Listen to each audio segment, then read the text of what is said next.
السلام عليكم ورحمه الله وبركاته. ازيكم يا جماعه؟ عاملين ايه؟ يا رب دايما تكونوا بخير وبصحه وسعاده ان شاء الله. رجعنا لكم تاني في يوم جديد وفيديو جديد. والفيديو النهارده يا جماعه مش هيكلفكم اي حاجه خالص، ده من البيت، تمام؟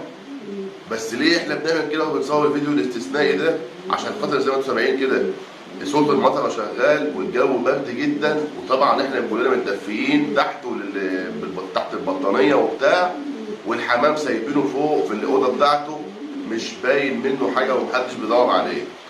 فدلوقتي تطلع تعمل اللي انا اقول لك عليه بالظبط للحمام بتاعك، للعصافير بتاعتك الزينه اللي في البلكونه اللي انت راميها يا عيني في البلكونه من غير غطا ولا من غير اي حاجه تدفيهم، حرام عليكم. اطلع حالا دلوقتي للعصافير بتاعتك واعمل برضه اللي انا هقول لك عليه. الحاجه اللي معانا النهارده مفيده جدا للحمام، بتسخن الحمام جدا وبتدفيه في الجو الشتاء اللي احنا فيه. هو السكر الابيض بتاعنا ده موجود منه في كل بيت، مش محتاج هتخسر جنيه ولا 5 جنيه.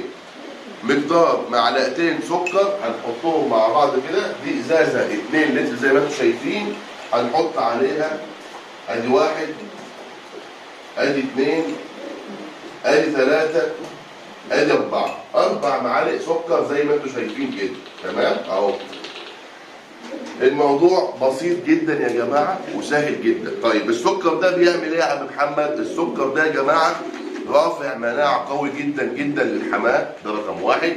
رقم 2 السكر فيه سعرات حراريه بيسخن الحمام ويدفيها في الوقت البرد اللي احنا فيه ده والشتاء اللي شغال ده. اللهم صل وسلم وزد وبارك على محمد يا رب العالمين. الكلام ده كله بيعمل ايه؟ بيخلي فرد الحمام واقف كاشش وبردان وسقعان. طب هو عاوز يتدفى، ما انت مش هتجيب له بطانيه تدفيه بيها، لا. ايه الحل؟ الحل في السكر. طيب انا دلوقتي عندي شويه عسل اسود، ممكن بديل السكر العسل الاسود. هتحط برضه معلقه عسل اسود على 1 لتر ميه وتشرب الحمام بتاعك.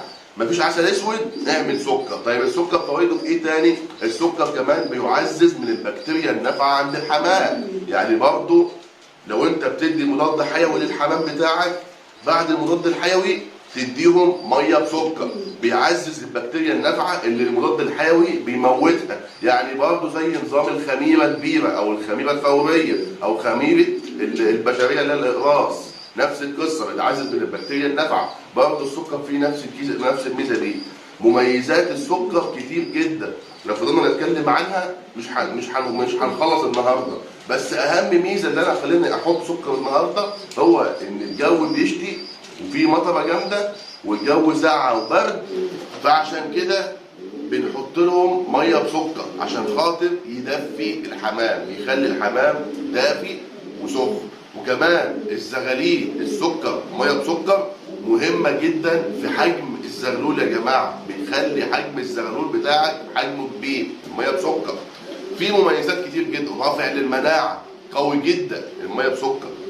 مشروب او حاجه ببلاش من عندنا بنديها زي ما قلت لكم معلقتين من معلق الشاي على 1 لتر ميه، ممكن كل اسبوع مره، كفايه قوي. طيب دلوقتي انت عندك عصافير زينه، تعمل فيها ايه؟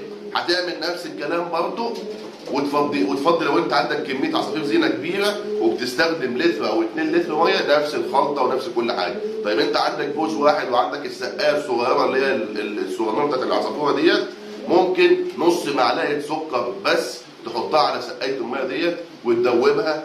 ولو انت يا جماعه عندكم عصافير زينه حاطينها في البلكونه، لازم تغطي القفص بتاع العصافير زي القفص ده كده اهو. لازم لو القفص ده متعلق عندك لازم تغطيه بمشمع ابيض شفاف، مشمع ابيض شفاف يا جماعه، تغطيه كله، تجيبه من تحت لحد فوق، تسيب بس الباب ده اهو هو اللي يكون مفتوح بس، وحتى الحته دي برضه تغطيها من هنا ومن هنا عشان خاطر التيارات الهوائيه بتاعه الجو وانت حاطط العصافير بتاعتك في البلكونه ما يحصلهمش باب او يسيبوا بالباب.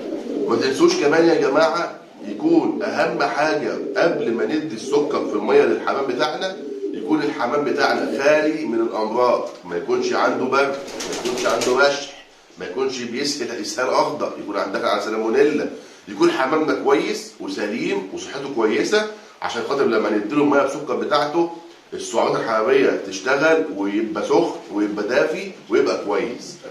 دي كانت معلوماتنا النهارده السريعه عن شرب الحمام، واشوفكم ان شاء الله في يوم جديد وفي فيديو جديد من فيديوهاتنا. وما تنسوناش باللايك والشير والاشتراك في القناه وتفعيل زر الجرس على الكل عشان توصلك كل ما هو جديد ومميز.